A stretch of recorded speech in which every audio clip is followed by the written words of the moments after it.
is a test of the emergency broadcast system. This is only a test. DJs in MC. This DJ, he gets it out. Listen to this jockey's introduction to Two DJs in a mic with your host, DJ Mike Is that a timetable? and DJ JP. Well, get on it. It's your time. Give me the mic.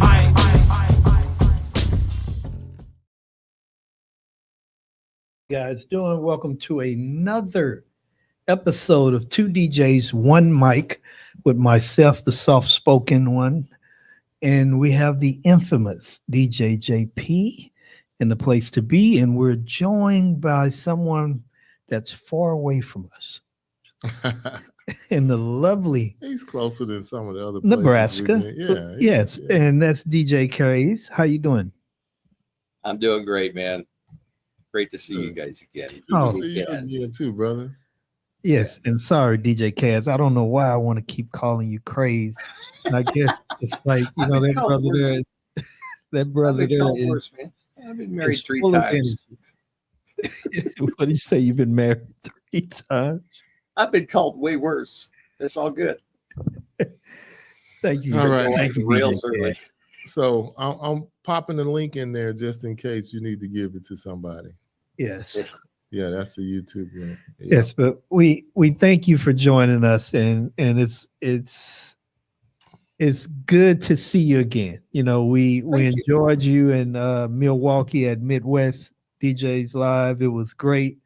You know, love your passion, you know, and your desire just to do things right. And that's a great thing because it's something that's lacking in so many of us. You know, and I love that, and I enjoyed our conversation. So thanks for, you know, coming on again with us so we could, you know, kind of dig in a little bit more because, you know, we were moving in warp speed when we were in Milwaukee. Always. Yes. I'm excited, man. I got goosebumps. All right.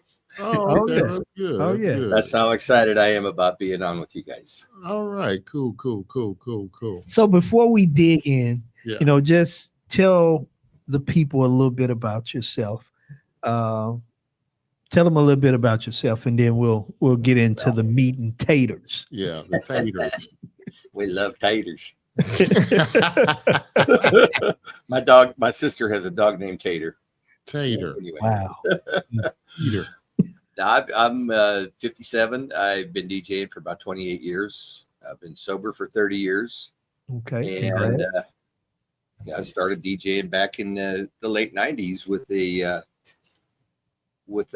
nationwide outfit. They were wanting to have me be one of their franchise co-owners, and things didn't work out. I hung up the mic for a couple of years, about a year actually. And then I had the opportunity to DJ a dance at my daughter's junior high. And I missed it so bad that, I got back into the game.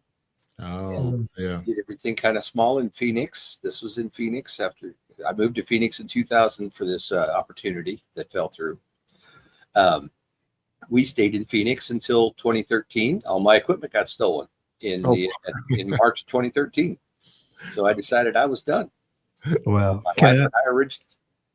go ahead. I just want to come back to that, but go ahead. Oh yeah, my wife and I were originally from Nebraska, and we had lost her dad suddenly in, oh dear, I think it was 2008, and he was only 64, and we decided we wanted to be closer to family, so we had the house ready to go. I got a full-time job with the Nebraska State Patrol. She interviewed with the University of Nebraska. We fell into jobs right away. And I came up, relaunched the business. Scariest damn thing I've ever done in my life. Started out with a friend of mine that he was actually one of the best men at my wedding. He hooked me up with a few gigs, and it basically just word of mouth. A few paid ads on Facebook, but nothing real major. And things have grown beyond my wildest expectations. When I moved back in late 2013, so 2014, I was charging $625. Right now, I'm at $29.95 and probably raising prices even higher for next year. Wow. Congrats. God is good. Congrats. Yeah. And that is for no limit on hours. Basically, I tell them I'm going to play until you're exhausted or the house says to shut it down, because I don't believe in placing hours on a party. I don't believe in limiting the hours on a party. Shut it down. Yeah. I like And, Let and the house take the heat for that. yeah. Yep. Well, he had a question. Go ahead and ask your question. Yeah, go ahead. You had a question, Mike. Go ahead. well, I don't want you to lose that thought I because I won't. can go back to No, that. I won't. Yes, No. you will. No, I won't. Okay. Write it down. So going back to when you said your equipment was stolen. Oh, yeah. My trailer with everything in it, gone. How was that emotion? I'm just saying, how did that feel? And I was I hate gutted. to take you back there, but No, how? man, I was gutted. It was just, I couldn't believe it. It was stolen out of my driveway in Phoenix. I had cameras on. Whoever they knew what was up because they had one vehicle shining the lights in the cameras while they hooked up the trailer and took it away. Oh, Wow. 2 weeks later, I mean, and I was playing a lot of bar mitzvahs and bat mitzvahs at that time with a small mom and pop operation, Limelight Entertainment out of Scottsdale, and I believe they've retired now. But anyway, so when I got the trailer back, my tall folding chair was in there and one hula hoop. Everything else was gone. it's not funny. I know, no, but it is. Yeah, they left me one hula hoop, and that's when I discovered that insurance agents will lie to you, because I was always brought up to where your insurance agent's going to take care of you. So I trusted my insurance agent. Said, hey, I DJ. I've got this equipment, this trailer. Is it covered? Oh yeah, absolutely, it's covered. Well, when I submitted the claim, they said, no, that for personal economic gain. So did I lose you guys? No, we're here. We're here. we're We here. just letting you The talk. view changed. You No, got no. You got the stage. We were letting you talk. Gotcha. Sure, go ahead. Anyway, the agent was like, no, you're not covered. You're using this for economic gain. You should have had a commercial policy. I'm like, well, and as my agent, you should have been helping me out to get that. So I learned the hard way about having insurance. I got the trailer back after about a month, and the insurance paid me $1,200. They paid $1,000 on the trailer and $200 on a computer that was in it. Did you ever find any of your equipment or figured out who did it? Not a bit. Wow, that freaking sucks. Whoever did that in Phoenix, Scottsdale, you sorry. Well, this was in Glendale in West It Phoenix. doesn't matter wherever it was that you sorry. Right. Palms. Oh yeah, it was. The rodeo, the south of the border rodeo probably had the best sounding rodeo that weekend because it was all JBL M Pro equipment, and I love that sound system. I had some nice lights. They figured replacement cost was about $45,000. Wow, That hurt. That hurt. Oh, I'm hurting just hearing it. But DJ Kaz, we're gonna jump into these questions. And question number one. Jeff, take us back to 1997. What pulled you into the DJ world and what kept you coming back? What keeps you coming back? Oh, 97. I needed a job. I was in college. Had through the VA, was taking classes to be a mechanical engineer. Now, I graduated in 1986. So if you take 10 years off to be a drunk and then you get sober, you get your brains kind of unhammered for 2 years. Mm-hmm. And then you go to college courses and you try to sit into physics 151. I don't recommend it. I got lost in geometry, trigonometry. I couldn't hang. So I ended up withdrawing from college and I needed a part-time job. Mm-hmm. before re-entering college as a broadcast journalism major. So I answered an ad in the newspaper. Remember those newspaper ads? Yeah, we Or were. Indeed and all this other junk. Uh-huh. Looking for part-time DJ. I went, interviewed. The owner said, you're kind of rough around the edges. You got your commentary is a little edgy. I'm not sure we're a good fit. And thankfully, a couple people in the office spoke up and said, "Hey, give this guy a shot. He's got the passion. What have you got to lose? He's excited about this opportunity." And within 2 years, I was one of their top DJs, which led to me getting offered the opportunity to be a franchise owner. Oh, wow. Just, having people come up and hug me saying, "Oh my God, you were at this person's party and it was so awesome. We're so glad to see it was you." And all the requests, because, this was the complete outfit, and that's all the farther I'm going to go there. But anyway, you would get people that would call up and say, "Hey, we want Kaz." And people were legit upset because I wasn't available sometimes because I was already spoken for. Man, that's they told me that, you need to pull back on what you're doing. Don't go out and open the limo door for the bride and groom when they pull up. Don't carry the bride's plate through the buffet line. Not everybody's willing to do that. And we need to make this product as even across the board as we can. And I didn't like that too much. My best man, one of my best men at my wedding, T-Roy, he's the same way. They kind of hobbled him too. Yeah. Same deal. Wow. It shouldn't be a problem with customer service. No. Just because you want to go. When you got people that are just there for the money and they're not there, they don't have the passion. They're scared to be on the microphone. They're not playing the right songs. They're set up with equipment that they're not familiar with. Mm-hmm. So they're blowing up speakers halfway through a gig, or amps are shutting down, or light show's not working. And I'm a real handy technical guy.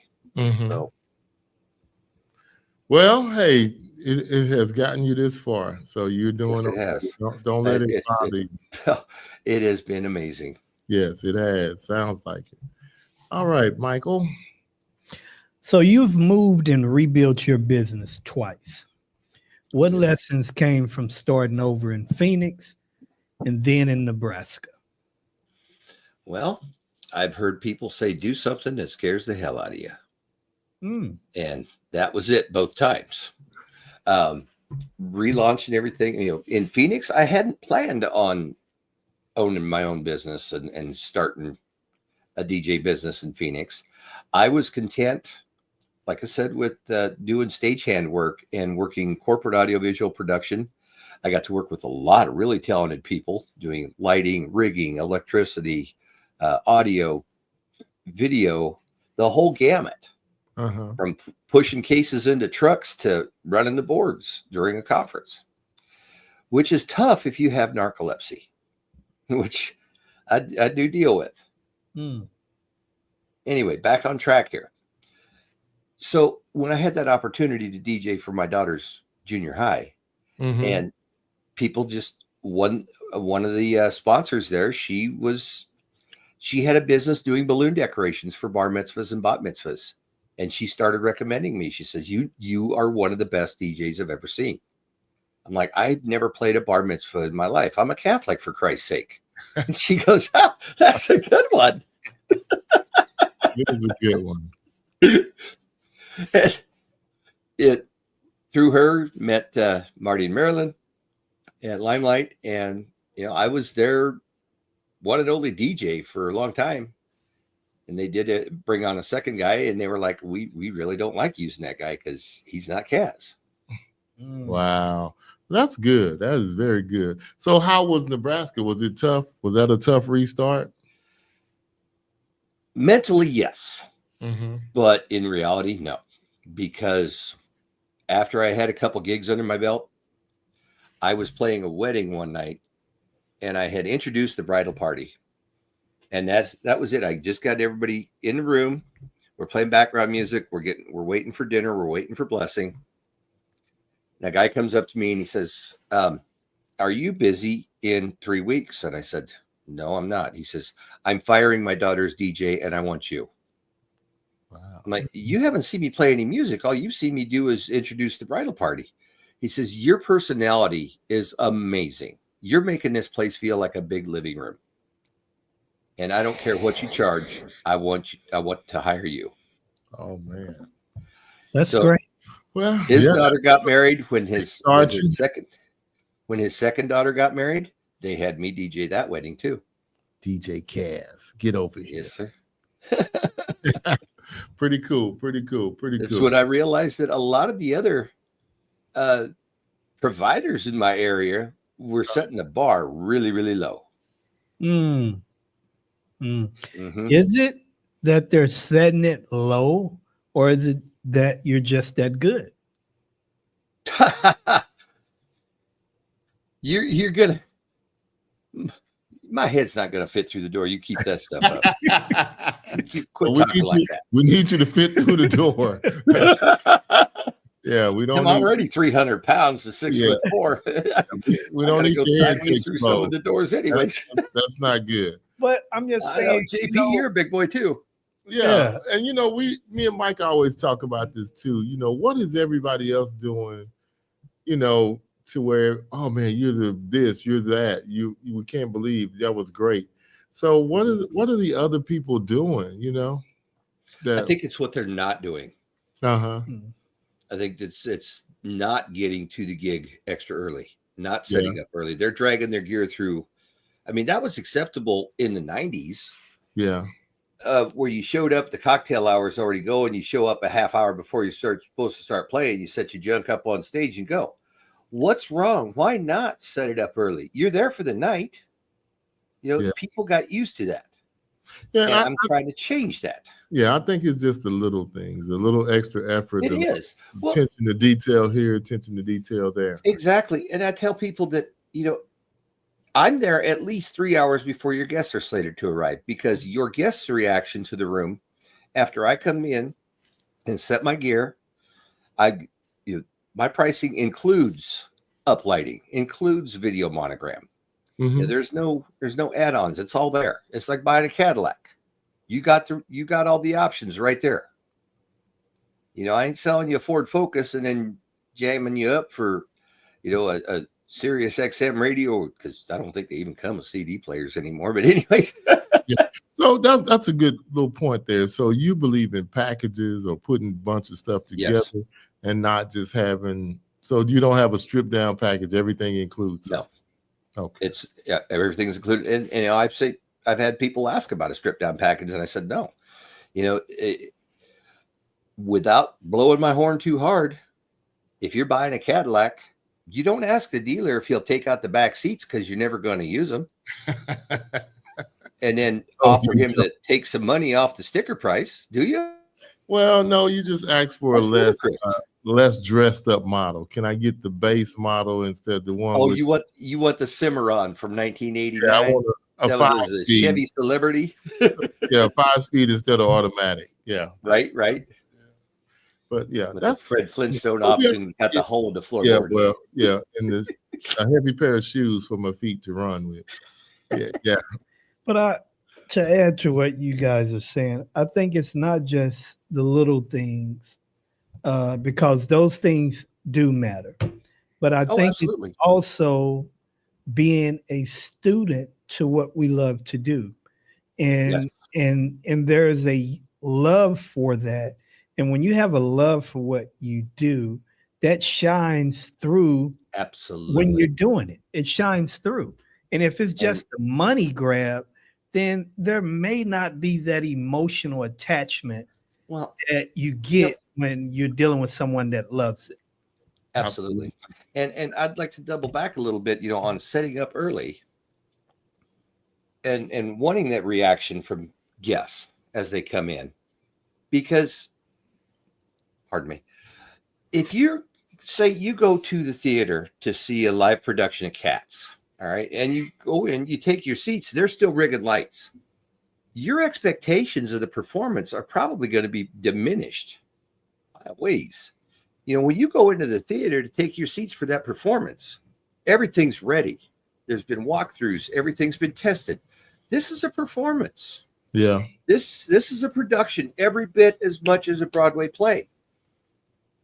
And it needs to be treated like that. The bride and the groom are royalty for the day. Once people come in those doors, I want the outside world to disappear. They're focused on the couple and having a great time and making some great memories. We might have a tornado going on outside.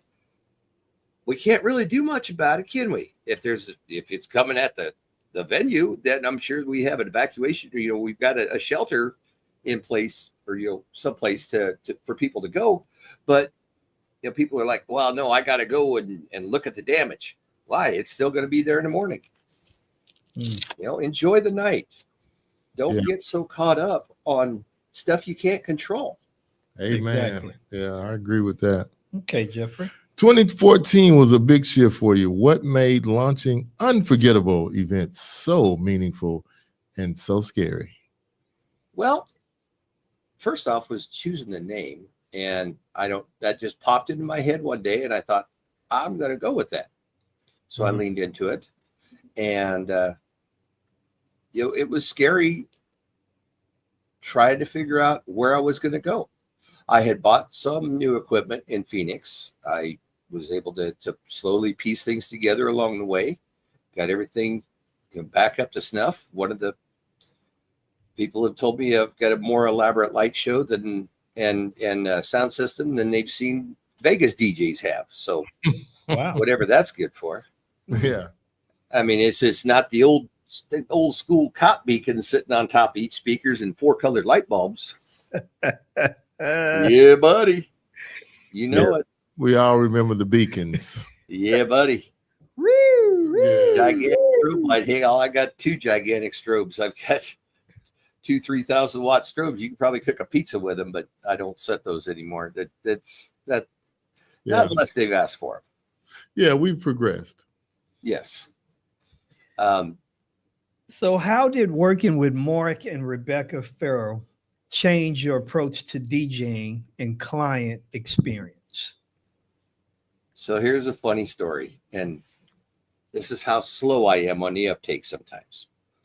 So when I was with this national company back in 2000, before I moved to Phoenix, Mark and Rebecca presented at their corporate owners meeting in Omaha.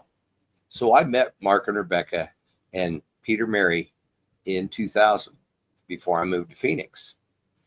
And it was eye-opening and brain blasting and so cool, getting what you're worth, Mike.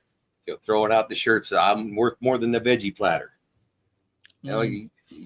I had one of those for a long time. I don't know what happened to it, which kind of bums me out. But anyway, when I stayed friends, after Facebook became a thing, I sought out and friended Peter Mary. I ran into him at a bridal show in Phoenix. He had already separated from Mark and Rebecca. And I finally did Marbecca workshops last year. Oh, okay. I did their love story and their first MC. Did it change the way you looked at things, or what was so? Yes, it did. Okay. It brought a new perspective on how I do things. Okay. To me, and when Mark was reading off his introductions, I'm like, oh my God, this is so fluffy and cheesy. But something, you can't have a good pizza without the cheese, right? And sometimes you got to lean into the cheese. Yeah. You got something for everything, don't you? That's how my head is wired. I'm up here 24/7, y'all. Yeah. Hey, if somebody else is up there, we need to know about that too. We can't have. Dude, I got a village up here, man. Some people got a conscience. I got a village. Okay. Got a bunch of stuff up there running, but that's good. So that it helped you. And did you take it back and instantly start using it at your weddings or different things? Yes. I did. And, I've done a love story on a few weddings and kind of put my own spin on it. Mark and I did have a little bit of, it wasn't really a conflict, but he's really big on you don't invite tables through. And first, I don't know if it was he or I or somebody in the group said dismissing tables. I'm like, no. You don't dismiss tables. That's what you do with school children. You're a teacher, you dismiss your students. Well, then you release the tables. No, that's what you do with prisoners. You invite friends. You've got friends there with you. So you invite them to eat. So show us how does that sound for you?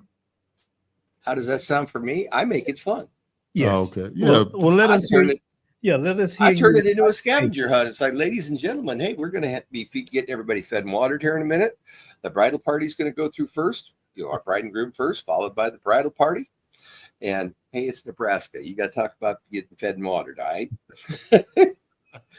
Followed by our reserve tables. We've had reservations about them for years, but now it's time for them to get a little reward for all the reservations they brought upon us. After that, I'm going to take care of inviting y'all through. And how we're going to work this is I'm going to ask you for something you may or may not have, or a picture on your phone. And if you've got what I'm asking for, you and your table are the next one through the buffet line. So we're going to kick it off. I want somebody to show me a Band-Aid. Oh, first person can show me a Band-Aid. You and your table are next through the buffet. So you do kind of a scavenger hunt. Yeah, it's a reverse scavenger hunt or a Polish scavenger hunt. Do you approve that with the bride and groom before you do it? Yes, I do, and they love it. Oh, and it's such an amazing opportunity. I have so much pushback from other DJs about doing that. It's an icebreaker. Yeah, and it also exactly gets involved, and they're not bored to death sitting there. At the exactly, table. And if you're excited, they're going to pick it up. They're going to get excited. Yeah, exactly. It makes me think about something. Bring that energy into the room. Yes, I used to. Once the ceremony is over, you have to get the people out of the ceremonial funk, so to speak. You have to let them know that now we're in the party portion of the event and the ceremony is over. So let's liven it up and let's get it going. Absolutely. And I lean into the jokes. I know some people roll their eyes and tell me I'm too much over the line. But one of the things I ask people for is $100 bill. Show me $100 bill. Yeah. And you get 4 or 5 guys, they got that $100 bill up in the air.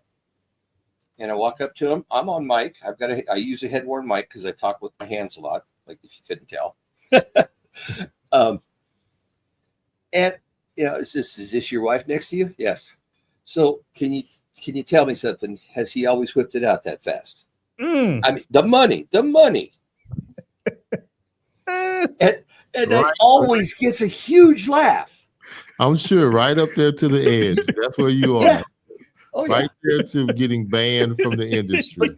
But you qualify with no, the money. Yeah. And it always gets a huge laugh. And my wife will not go with me to gigs. I wonder. I can't believe some of the things you say on the microphone. Yeah. But people laugh, and people remember that guy that made them laugh. Yeah, they're not laughing. You shock them into laughing. That's uncomfortable laughter. Yeah. Is there such thing? Yes, there's a such thing as that. I don't think so. I beg to differ.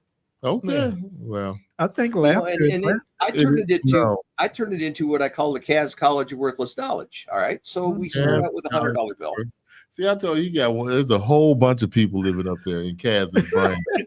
There's a little Kaz, a big Kaz, a funny Kaz. Yes. So I'll ask for a $100 bill, and then I'll ask to show me a $10 bill, and I'm going to say, now I'm going to get you with a little story here, and I'm looking for one of my people for the next one because I had the opportunity to be playing a wedding dance about 8 years ago, and my high school American history teacher was there, and I said, Mr. Klein, do you remember when having me as a student? He says, yes. I says, I know that as a teacher, and I've heard a lot of people say it, you could kind of tell what path your students are going to take. And I said, am I, just out of curiosity, did I end up on the path that you thought I was going to take? He says, no, honestly, I thought you were going to be an astronaut. I said, why? Because I was smart. He said, no, because you took up space in the class.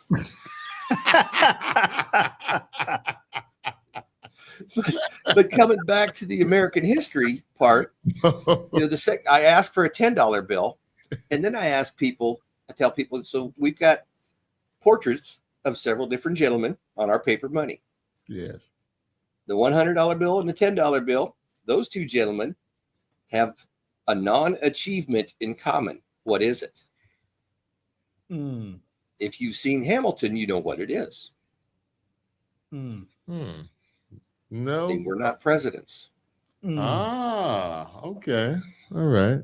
Because 100 is a Benjamin Franklin, and a 10 is it out? Is it Hamilton? Yeah. Hey, wow. I know somebody else's money because it ain't mine. Yeah. Oh, no, that's my wife's money. That's pretty good. I like that. Witty. A lot of little Kaz's up there. All right. All right. What does the phrase unforgettable events mean to you now after all of these years? Oh, making the memories, seeing the opportunities to make memories, little things to make the memories. I came across it the other day, and at my daughter's wedding, this was not at my daughter's wedding. This was at my cousin's wedding. Myself and one of my brothers were there. I was DJing my cousin's wedding. My aunt and her husband have two daughters. I got the opportunity to DJ both of their weddings, which was amazing. Yes. Halfway through the father-daughter or the mother-son dance, I invited other mothers and sons to come and join us on the floor. So the photographer got a picture of myself and one of my brothers dancing with our mom. One of my favorite pictures. And making little memories like that. I have another gentleman, the oldest of his three daughters got married, and we did the same thing, asked for other fathers and daughters to come out. The bride's two sisters came out. They were all three dancing in a little circle. The photographer was this little gal about 5'0". She's up on a chair, and I'm right behind her so she doesn't overbalance and fall backwards. And she got the perfect photo from overhead of these three. And the gentleman said he blew up the picture to poster size. It's on his office wall. It's his favorite picture from his daughter's wedding. Oh, I mean, little things like that. And one other thing that I do during cocktail hour, I ask people if they can remember, married folks, if they can remember what song they danced to on their wedding night, to text me who they are, when they got married, and what their first dance song was. So get one of my business cards. I've got them in my shirt pocket. I've got some by the memory book or guest book or at the bar. And people text me what their first dance song was. And I give them a shout out during the cocktail hour or during dinner or during open dancing. Wow. And give a chance to celebrate their achievements. You're just a real stickler for details and just trying to get everybody involved and making it fun and memorable. Yes. I try to create an experience for everybody there. I really like that. Yeah, that's nice. So, in looking at it from that standpoint, what is one thing you wish more DJs took seriously about the client experience? Oh, dear. That's a can of worms, brother. Open it. Open it. Oh, one of those cats will eat it. As long as they're gummy worms. Oh, boy. I don't like the ones that's still squirming. None of us do. I hope not. I wish DJs took the client more seriously than themselves. I see so many DJs. Yeah, look at me. I'm at this party. I'm on Instagram live, yada, yada, yada. Why are you doing that? Why are you pulling the focus away? Why are you pulling your focus away, your attention away from opportunities that you could be having there? Why are you behind your gear? Why are you not out on the floor interacting with people? Let your energy permeate that room.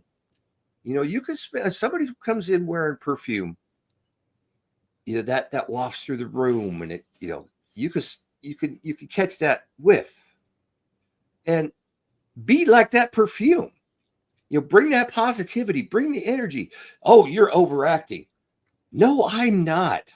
This is what is at the behind the mic, behind the decks, out in front of the table. This is me at a reception. It's the same thing.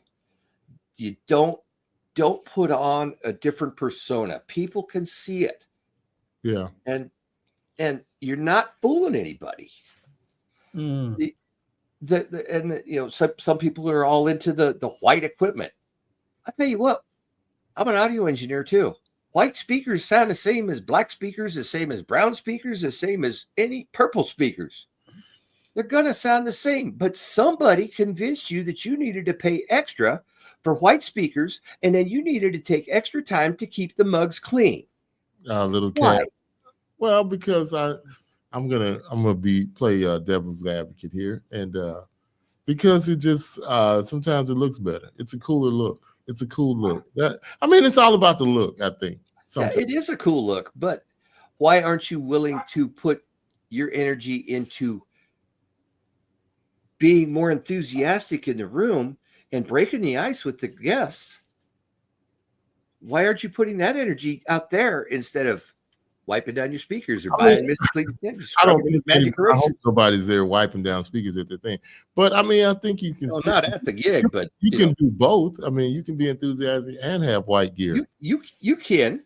Yeah. I don't think it's necessary. Yeah.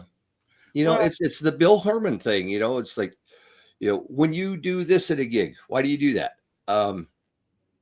Well, that's the way it's always been. Well, why not change it? Shit, why not? I'm running subwoofers that are, good God, I bought them brand new in 2013. It's 2025. My subs are 12 years old. They still sound just as sweet as day one. Yeah. Yeah. Well, I got some tops that still sound just as sweet. And my tops are 10 years old. Yeah. I take everything apart every year. I blow all the dust out of the amps and tighten everything down so it's not rattling and sounding like aluminum cans in the back. Yeah. If you take care of your stuff, it'll take care of you. Exactly. Yeah. You don't need to buy new gear every 3 years. Oh, Evolve came out with the Evolve 90s. And, well, they're not three-way speakers. Who cares? The DJ cares. That's who cares, sir. He's the only one that does. We know, but it's okay. As long as you don't have your guests doing this because your sound is so sharp, it's hurting their ears. Learn to use an equalizer. Yeah. You can get a DBX drive rack. If you go the higher end, it interfaces with your computer. You can get the real-time analysis mic. You get a RTA app on your phone, and you can get the room sculpted out to where it's going to sound sweet and stay that way. Now, also, once you set the room empty, you will have to change your settings once it gets full of people because we're big sacks of meat. We absorb sound.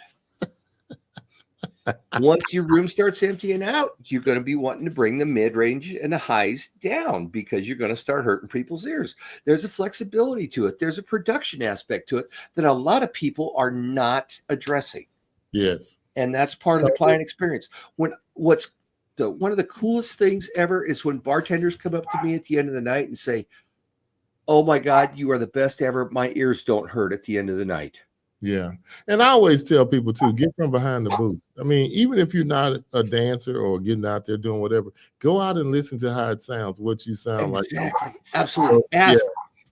Ask the bride and groom, is the volume okay? You don't have to ask anybody. You can tell for yourself if it's too loud or piercing or too high, Even if that's what you like, you can still tell if it's not got a good quality sound to it. And I had a table full of grandmas 12 feet away from one of my speakers.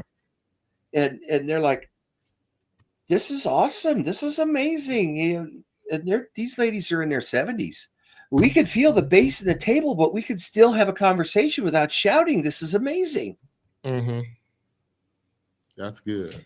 And that's great. And I totally agree with you, Cass, because, it's more than just buying equipment and just hooking it up and playing it. Yeah. There's so much more to what we do and what we can learn to do. And some of us, we get to a certain point and we just stop. and it doesn't matter, and we don't realize that we're stunning our growth. We could be so much more. And why is it a crime to be better? It's not. But see, you get pushback from other people that are comfortable with where they're at, because now you're almost forcing them to work harder, and they don't want to do that. No, they don't want to carry the bride's plate through the buffet line. Yeah, they complacency. Yes. They'll sit there and say, I don't carry my own wife's plate through the buffet line. And that's probably why she pissed at you all the time. Speaks. Yeah. Yeah. Wow. You know? Yeah, that's some good stuff. Go ahead, Jeff. What's your favorite moment from Midwest DJs Live, and why has that conference been such a game changer for you? Oh, man. There are so many. I started going to Midwest DJs when it was Midwest DJs Live 9. So that was the year before they went to the Potawatomi Casino, and they were there for 2 years or 3. So I've been going to Midwest DJs for quite a while. I had people tell me I was a fixture, and I'm like, not sure is that a good thing or not? No, we love seeing you. That's a good thing. We love your enthusiasm and your passion. Mm-hmm. You know, and I've got to meet so many equally passionate people. Big Daddy, Sean McKee, has been an absolute force. He's helped me through some really rough personal patches. Just having somebody to talk to. Yeah, he's a great guy. Oh, he called my wife this year and sang her birthday song. And I was home for my birthday, and I put him on speaker when he was singing the birthday song. And she's like, "You are totally nuts." Great guy. No, it's just some genuine great people in the industry, man. Exactly. And it's just a pleasure to meet some of them and know them, and really, all of the people that I've met at Midwest DJs Live, we could be here for an hour while I'm thinking of all the names. You got Rich Lang, Big Ron, Jeff Sandler, Eric Yeager. I met Joe Bunn there. Met Bill Hermann there. I had no idea who Bill Hermann was. I went up to Midwest DJs Live the first time with some friends, and one guy was all excited because Bill Hermann was going to be there. And we're out on the expo floor, and I go to Bill, and I'm like, "Okay, why is my friend so excited that you're here? What is it about Bill Hermann that's got people excited?" And he and I have been friends since. I've taken his entertainment experience seminars twice. He's turned into a mentor for me, and one hell of an inspiration. Yeah, Bill is an industry legend, just like Big Daddy and a few. Oh man, but I'm so blessed to know these guys. Yeah, God works in mysterious ways, and he'll put people in your life that can be really helpful. Now you can either lean into it and learn what they've got to say, listen to what they've got to say, and apply it to what you do. Or you could sit there at the table with your arms crossed, and I don't think I'm learning very much at this conference. It's not, no, a lot cooler. This is just boring. Well, you sit there, if you know body language, you're showing everybody you're not interested when you're sitting there with your arms crossed. Open it up, take it in, listen, get off your damn phone. I'm guilty of it too. Aren't we all? But I mean, that's good. I mean, I like that. I'm glad you've made some great friends and did some great things these guys have been, Big Daddy, telling everybody, keep being awesome. I have totally grabbed that page out of his book, and I stop at the convenience store on the way to work, grab my breakfast sandwich and a coffee or energy drink or whatever. Hey, keep being awesome. Keep being inspirational. And you never know when that might be exactly what they needed to hear. Yeah. Total stranger. Because it's easy to bitch about people if something's not right, but it takes the exact same amount of energy to say, hey, I get it. You're doing the best you can with what you got. You're rocking it. Keep it up. Yeah, you're right. That's exactly what happens with a lot of us. You keep rocking it. It's in the morning. Somebody's been out of shape because, whatever, they slept late or traffic sucked or whatever, and the coffee's not hot, and they're gonna unload on the cashier who has done absolutely nothing to deserve it. Yeah. Agree. Now, and I have wanted to go off on people. But Oh, it's we like, all do. I hold myself back from that. Okay, so with that said, you've been described as someone raised in the bar in Nebraska, and through our conversation, we can see that. So what's the DJ culture like where you're at? I'm honored that you describe me that way. Again, getting there extra early to set up, making sure everything is perfect. If there is a problem with gear, I fix it before clients know about it. It's transparent to the client. They don't know that there was ever an issue. I've had one venue where there was some weird electronic stuff going on. My wireless mics would not work. I ran 150 feet of microphone cable around the perimeter of the room behind the head table so they had a microphone for toast. It's making sure that all your junk works before people get there, because if you're doing that in the middle of the party, that's not a good look. Nope. Just like you went back to the cats. If you came to see something and it's not ready. I have pet peeves about that too. Walking through, setting up photo booths, doing things. Oh yeah. Don't walk through anybody's reception or whatever it is. Just be there a few minutes early. You're gonna, one thing, extra computer. Yeah. Well, it may not show because extra hard drives. Yeah. Wow. You showed up with two of. I show up with two of everything basically. And that's a good thing. And it's 1.5 for him. Hey. Moving right along. I'm just saying you got room to talk there, Tiny. No, I'm talking about you got all those people up there running around up there. For sure. I'm talking about them, the other 6. Yeah. Okay. Yeah. Oh, just 6? Yeah. Well, I don't know how many. You don't know me very well, do you? Yeah. But no, that's good. The DJ culture. I've had DJs message me on Facebook, say, "Hey, stop it. Stay in your lane. Just play music." Wow. What do they mean? Really? What do you think they mean by that? Stay behind your table, push play, don't do nothing else. And what does that say to me?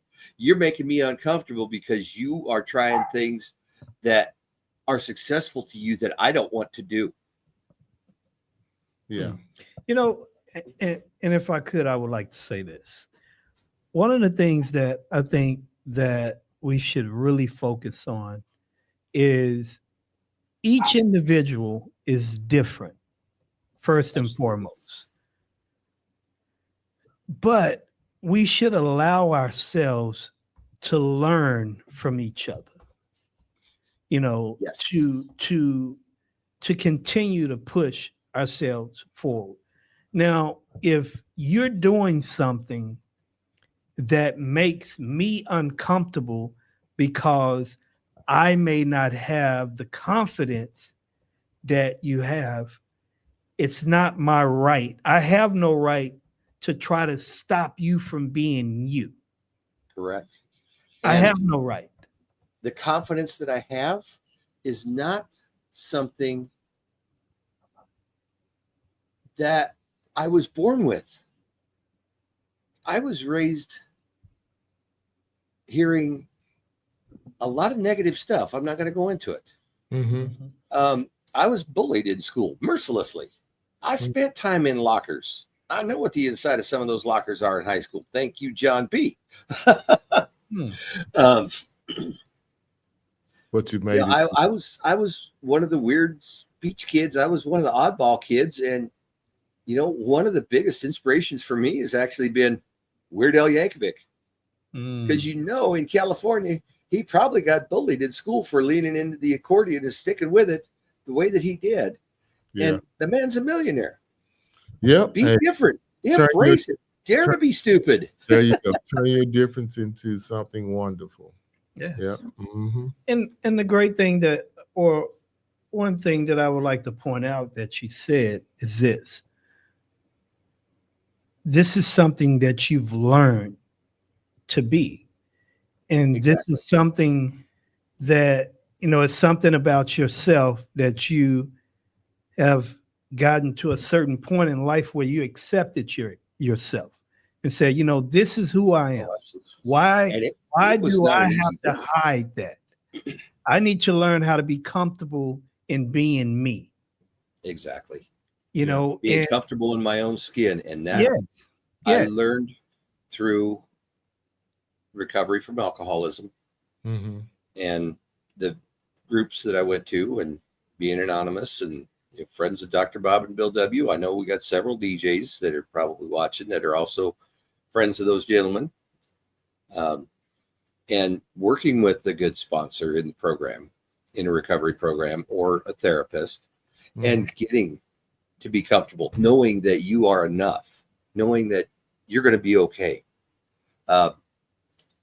When I took the first entertainment experience, DJ Tori V was one of the attendees there, and she was having some personal struggles. And I'm like, hey, you're going to be okay. It's all right to feel the way you do. You're going to be all right, I swear. And she teared up and gave me one of the biggest hugs I've ever gotten. Oh, she's And a she that's my hug. is a pistol, man. Yeah. That's my hug, buddy. I mean, like you say, just you meet some incredible people that pour into you, and hopefully we pour back into some of them. And she's an incredible young lady. And she told me I inspired her, and like again, boom, yeah, mind blown. And that's the great thing. And I think the question that should be asked, instead of saying, hey, stop that, stay in your lane, won't you just ask, hey, why do you do that? What is it exactly that makes you do that? And then they would have a better understanding. Absolutely. And they might find themselves. No, how about you teach me how to do that? Or, Well, if it's I've offered to. Ask me why I do it. So we can have that conversation. Why are you offended by me being me?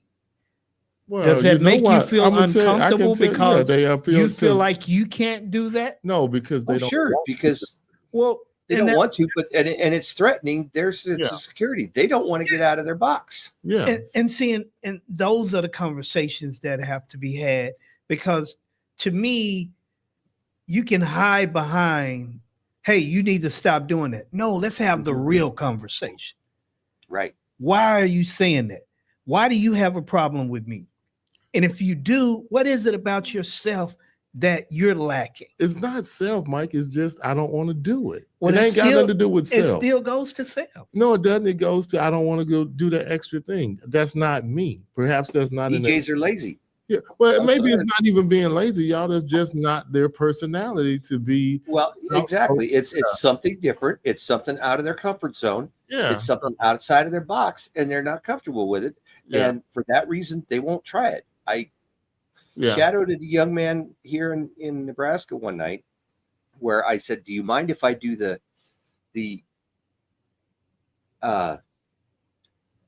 if I invite the tables through?" And the response was amazing.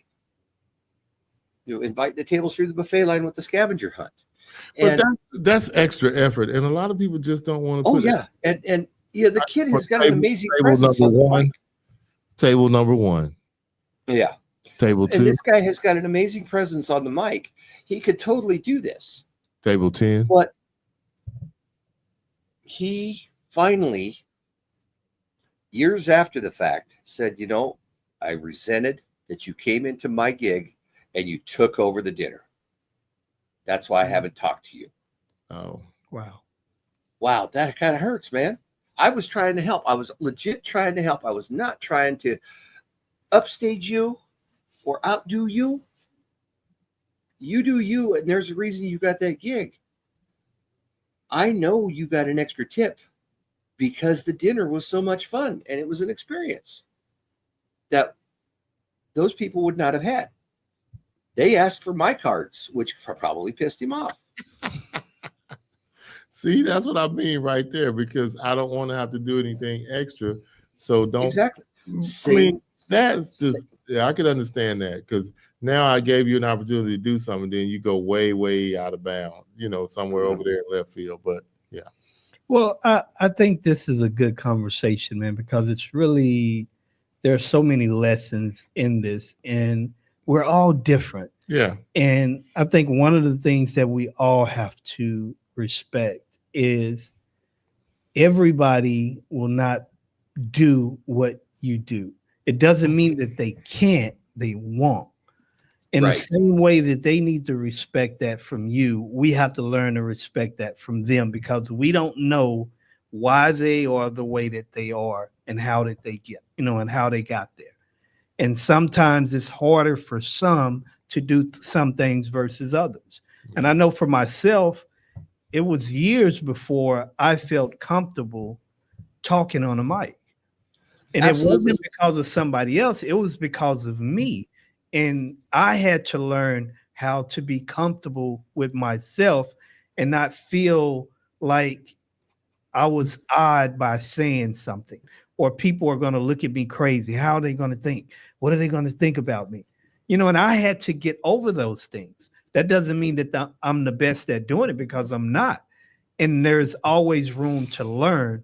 But for me, I can respect what you do, and I can respect others that do what they do, whether it's the same or less, because I don't know how they got there. Yeah. And see, a lot of people's problem with being on a microphone is that when you speak, the majority of your voice you hear through bone conduction. So more Cas College, worthless knowledge. Okay. When you're on a microphone and you hear yourself over the speakers, people are like, oh my God, I sound weird. I sound stupid. Or they hear playback on a recording. That doesn't sound like me. I sound all nasally and weird. And, I don't like the way my voice sounds, but it's your voice. Lean into it. Lean into it real hard. I don't know how I got the confidence that I have. I do not have a mental picture of myself while I'm out on the floor. I'm the guy with the microphone that wants to make everybody laugh.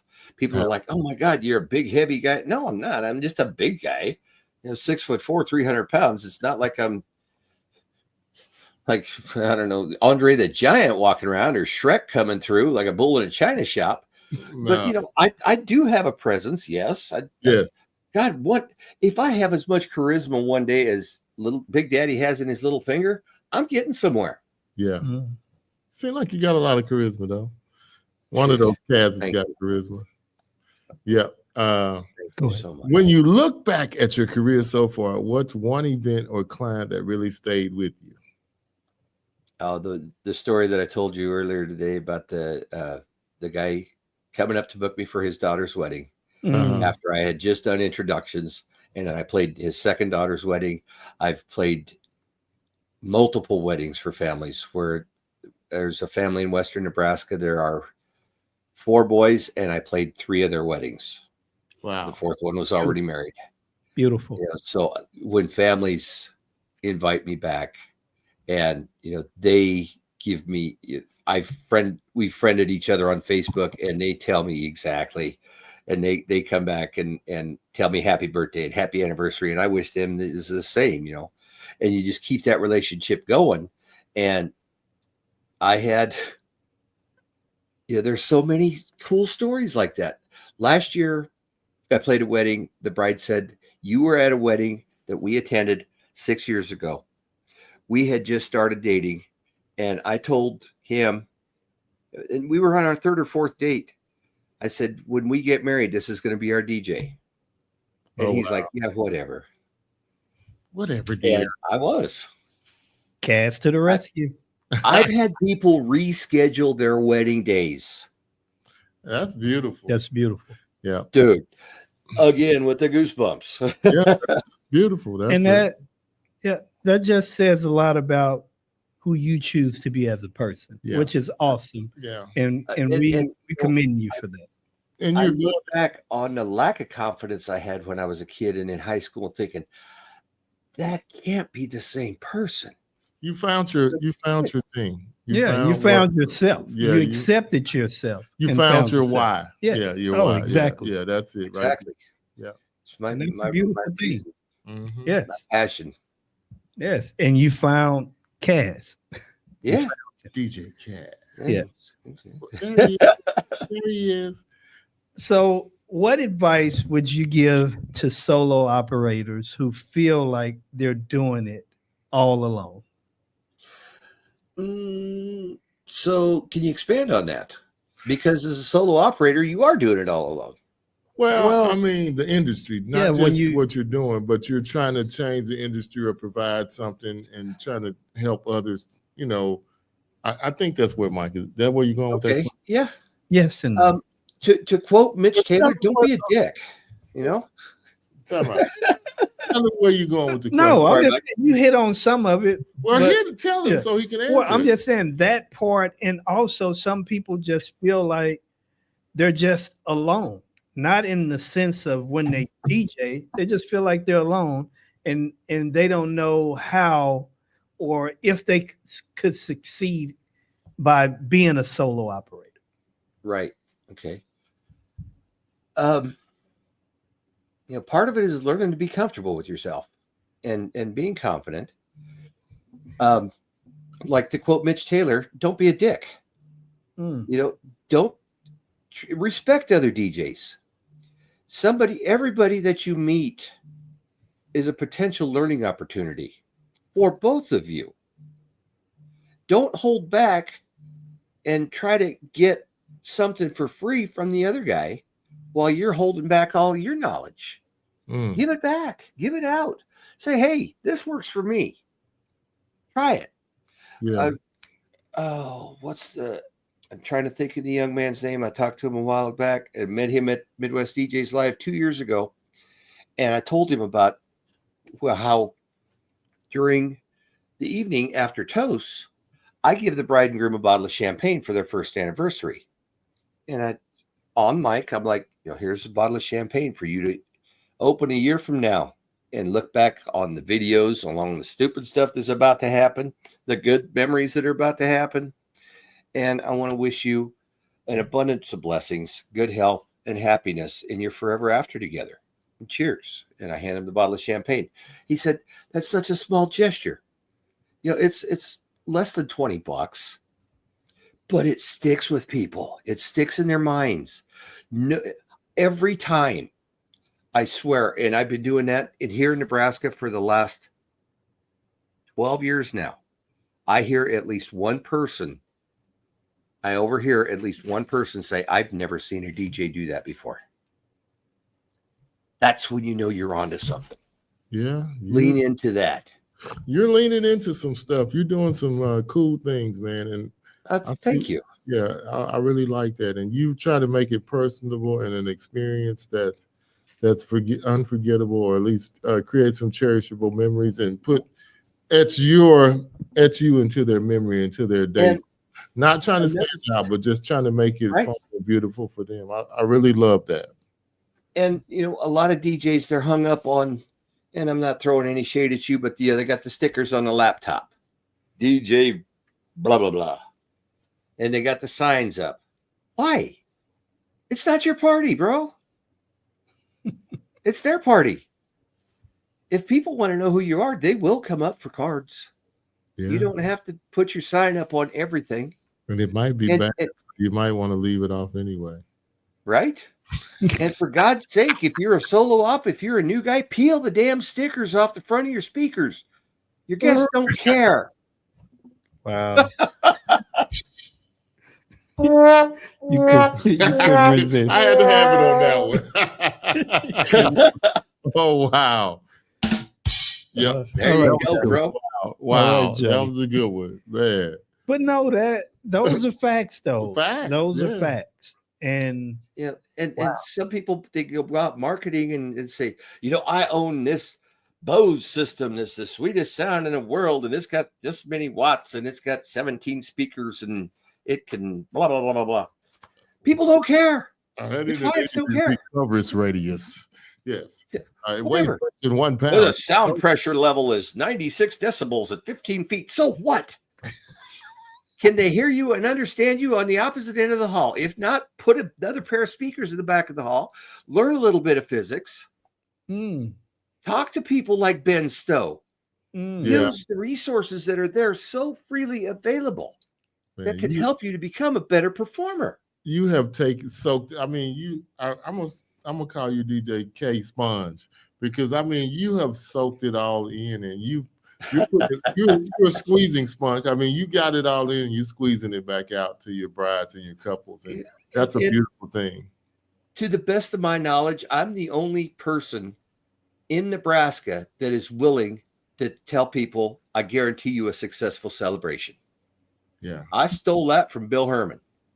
Mm. And I started doing that about 3 years ago, give or take. Nobody's ever called me up on it and said, hey, my celebration was not a success. That's what I'm talking about. That's great. Well, DJ Cass, tell them how they can find you, man. Tell them how they can find you on the World Wide Web and book a successful wedding. I own the domain name of djkaz.net, also unforgettable.events.com, and those will direct you to my Facebook page. And you can go to my DJ event planner page and submit a request for information. Normally, there's no travel within about 200 miles of Wahoo, Nebraska. If you're old enough to remember David Letterman, the former home of the David Letterman Show home office, Wahoo, Nebraska. Wahoo. Which is east of Omaha, about an hour. Made me think about Manning. Omaha. Omaha. Yeah, baby. But you know what, man? Some people pick names, and maybe you didn't even have it at the time, but think about it. You're trying to create unforgettable moments and memories for your bride. So you have the perfect name for your company. I knew I wanted Unforgettable in there. I think when I started it in Phoenix, somebody already had unforgettable moments. So I'm like, why not make it Unforgettable Events? It's perfect for what you're doing, brother. Well, thank you. Yeah. And up here in the Midwest, we got a lot of farm folk, and some people are a little rougher around the edges. And so I'm not afraid to tell people, I'm going to bring memories to your reception that don't involve a state trooper and a doll. You show me where he touched you on a doll. Well, come on, give me that trombone again, Mike. Wow, he wants a trombone. There you go. Oh, God. Okay. But it's the confidence. You ain't lying, because it sure takes confidence to roll out those lines. Hopefully that's not one on the microphone. It's on the microphone. Oh no. That one does not. No, you can't say that one. But you know what you can do on the microphone? If you do a passable impression of our nation's president, you can make it awesome. You can be amazing. It's going to be like nothing you've ever seen before. Oh, my goodness. Oh, man, you have been. Well, I'm glad you reached out, man, and wanted to come on the show, and we get to talk to you, not in the crazy environment of and I took you guys on such a ride at Midwest DJs, because when I reached out to you, I was thinking these guys are going to remember me as that crazy dude that was on 27 topics in 15 minutes or less. I'm gonna try to say had the cameraman cracking up. He remembered you, but I'm like, I remembered, but I didn't remember it as a crazy guy. I don't know what I thought, but no, I mean, nobody's crazy. We all just have different ways of expressing ourselves. Yeah. We're all nuts. Yeah, some of us a little more different or more expressive than others. It takes all kinds, Yeah. Yes. Well, DJ Cass, Jeff Kaslon, is that how you say it? Kaslon. Kaslon, we have Kaslon. appreciated you coming on the show. Honestly, that's how Kaz came about, because it was Kaslon, and people would say Carlson or Carlson. He's and guilty a friend of mine that I DJ'd with at the Nationwide, or the first DJ job that I had, he started calling me Kaz. Okay. And he developed a brain tumor, a benign brain tumor, and it ended up taking him from us way sooner than it should have. So I took the moniker DJ Kaz as an homage to the guy, because I thought he was an arrogant peckerhead when I first met him, but he and I got to be really good friends, and we inspired each other a lot. Really, Kaz, an arrogant pecker. See, man, this guy, I man. could have said worse, man. I know. I can go there. I'm a recovering Catholic. I'm guilty of everything. I'll just say three Hail Marys and our Father. I get it. Chill. I got another set of beads someplace. I'll grind that one in the dust too. You've had a great show. Keep it. Don't lose it at the end, Kaz. You've done well. Put it down. Just put the bottle down and just go out the room. You've been good. But no, man, we've absolutely enjoyed everything with you, brother, and we hope to see you again next year somewhere along the dusty trail of what you call it, DJ shows, DJ conferences, DJ shows. Yeah, I hope to see you again in Midwest next year. And start an association in your area. Say, hey, if you guys want to learn some of the things I do, hey, reach out. I'll be glad to teach. I'm open to the idea. Like I said, you have to do it, sir. We can't do it. Okay. Yeah. Before we went live, I said, with my little acreage and all the other projects that we've got going on, my candle's burning at both ends, and I got one hell of a flame going in the middle. But if somebody has the passion, I'll make time for you. Okay. To talk. And reach out to DJ Kaz. He'll make your events unforgettable. Absolutely. In the best way possible. Radio Rahim. He's here. We thank you, sir. And we hope to see you soon, and we know we will see you soon. You Absolutely. Keep inspiring, you keep creating these awesome moments, for your brides and grooms and others, and we wish you continue success. Much. Yes, much. And same to you, gentlemen, too. Thank you so much for having me on the podcast tonight. You guys both keep being awesome and inspirational. Keep rocking, Kaz. Hey, you inspire people, and I believe it. I believe that we all can have the opportunity to inspire people that we will probably never know about. You definitely got that right. Yeah. So keep smiling. Keep telling people they're awesome. Quit bitching. Do it good. Do it right. I'm going to stop. All right, brother. Have a good one. All right. Thanks, guys. All right.